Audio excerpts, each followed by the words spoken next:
Assalamualaikum warahmatullahi wabarakatuh. Perkenalkan, nama saya Rifa Nur Kartina dari kelas A5 Program Studi Pendidikan Guru Sekolah Dasar di IKIP Siliwangi.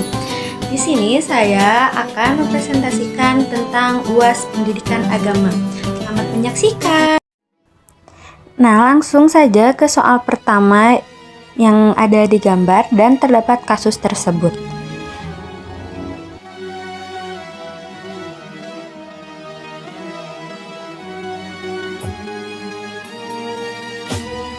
Baik, jawaban soal 1, rencana strategis program masjid. Yang pertama ada program penguatan religius spiritual.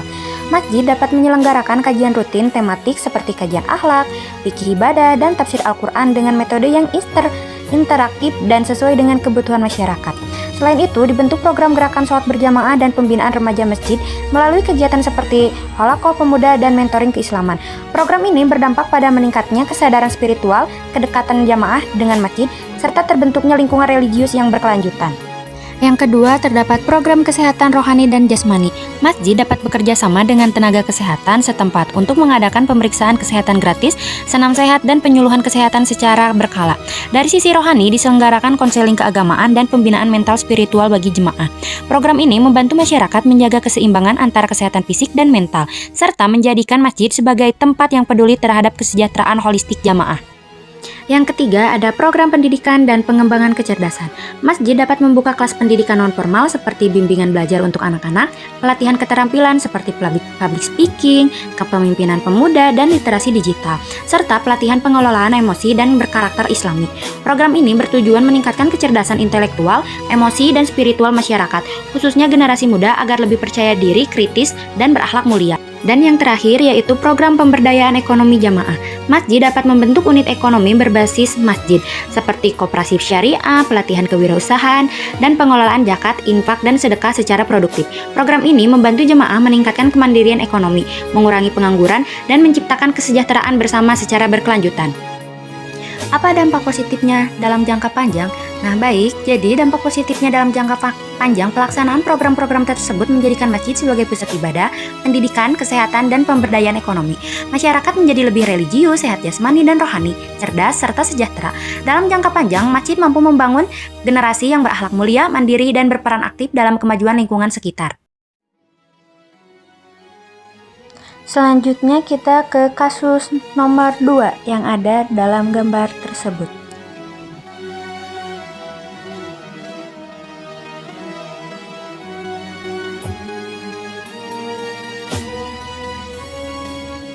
Prinsip-prinsip utama seorang pendidik dalam Islam. Seorang pendidik dalam Islam tidak hanya berperan sebagai penyampai ilmu, tetapi juga sebagai pembina akhlak dan pembimbing kepribadian siswa. Prinsip utama yang perlu diterapkan Ustadz Hasan adalah keteladanan atau uswah hasanah, yaitu guru menjadi contoh akhlak yang baik dalam sikap, tutur kata, dan perilaku. Selain itu, pendidik harus mengedepankan kasih sayang atau rahmah dan kelembutan dalam pendidik, sebagaimana Rasulullah SAW mengajarkan Islam dengan hikmah dan mau'izah hasanah. Prinsip keadilan dan menghargai perbedaan juga penting agar siswa merasa aman, dihargai, dan tidak takut untuk berpendapat. Dengan menerapkan peran sebagai mu'alim, murabbi, muzakir, dan mursyid, pendidik dapat membentuk siswa yang berilmu, berakhlak mulia, serta memiliki keteladanan emosi dan spiritual yang kuat. Yang kedua, strategi praktis untuk meningkatkan hubungan emosi dengan siswa. Pertama, Ustadz Hasan dapat menerapkan pendekatan komunikasi empatik, yaitu mendengarkan pendapat siswa tanpa menghakimi, menggunakan bahasa yang lembut, dan memberikan respon yang menenangkan. Hal ini akan menumbuhkan rasa percaya dan keberanian siswa untuk bertanya serta berdiskusi. Yang kedua, Ustadz Hasan dapat melakukan pendekatan personal, seperti mengenal latar belakang siswa, kondisi emosional, dan potensi masing-masing melalui dialog ringan atau bimbingan informal. Pendekatan ini menunjukkan kepedulian guru terhadap siswa secara menyeluruh.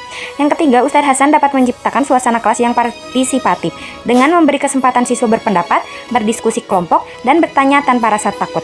Strategi ini membantu siswa merasa dihargai dan dilibatkan dalam proses pembelajaran. Yang terakhir ada contoh kegiatan atau metode pembelajaran yang kondusif, menyenangkan, dan islami. Salah satu metode yang dapat diterapkan adalah diskusi kelompok berbasis nilai Islam, di mana siswa diajak membahas kasus sederhana yang berkaitan dengan akhlak, toleransi, dan kehidupan sehari-hari. Selain itu, Ustadz Hasan dapat menggunakan metode kisah dengan menceritakan teladan Rasulullah SAW dan para sahabat yang syarat dengan nilai kisah sayang, kesabaran, dan kebijaksanaan. Kegiatan refleksi dan muhasabah singkat di akhir pembelajaran juga dapat diterapkan untuk membantu siswa memahami nilai moral dan spiritual dari materi yang dipelajari dipelajari, sehingga tercipta suasana kelas yang nyaman, bermakna, dan tetap berlandaskan Islam. Soal terakhir, apa sih yang kita pahami tentang Islam yang rahmatan lil alamin, ekonomi syariah, dan pernikahan dalam Islam? Yang saya pahami tentang Islami yang rahmatan lil alamin. Islam sebagai rahmatan lil alamin berarti Islam hadir sebagai rahmat bagi seluruh alam semesta. Bukan hanya bagi umat Islam, tetapi juga bagi seluruh manusia, makhluk hidup, dan lingkungan. Ajaran Islam menekankan nilai kasih sayang, keadilan, toleransi, dan kedamaian dalam kehidupan bermasyarakat. Islam mendorong umatnya untuk berbuat baik, ihsan, menjunjung tinggi kemanusiaan, serta menjaga keseimbangan alam. Dengan demikian, Islam menjadi pedoman hidup yang membawa kebaikan, ketentraman, dan kemaslahatan bagi semua. Yang kedua ada ekonomi syariah. Ekonomi syariah adalah sistem ekonomi yang dijalankan berdasarkan prinsip-prinsip ajaran Islam yang bersumber dari Al-Quran dan hadis. Sistem ini menekankan keadilan, kejujuran, dan keseimbangan dalam kegiatan ekonomi. Praktik ekonomi syariah menghindari riba, gohar atau ketidakjelasan, dan masyir atau judi, serta mengutamakan prinsip bagi hasil, tolong-menolong, dan keberkahan. Tujuan utama ekonomi syariah bukan hanya keuntungan materi, tetapi juga tercapainya kesejahteraan sosial dan keadilan bagi seluruh masyarakat. Yang terakhir ada pernikahan dalam Islam. Pernikahan dalam Islam merupakan ibadah yang sakral dan bertujuan membentuk keluarga yang sakinah, mawadah, dan rohmah. Pernikahan berfungsi sebagai sarana menjaga kehormatan diri, melestarikan keturunan, serta membangun kehidupan rumah tangga yang harmonis berdasarkan nilai keimanan dan akhlak mulia. Islam mengajarkan bahwa pernikahan harus dilandasi niat yang ikhlas, tanggung jawab, saling menghormati, serta kerjasama antara suami dan istri agar tercipta keluarga yang bahagia dan diridhoi Allah Subhanahu wa Ta'ala. Sekian dari saya, mohon maaf apabila terdapat kesalahan. Semoga ilmu ini bermanfaat bagi kita semua. Terima kasih yang sudah mendengarkan dan sudah menyaksikan.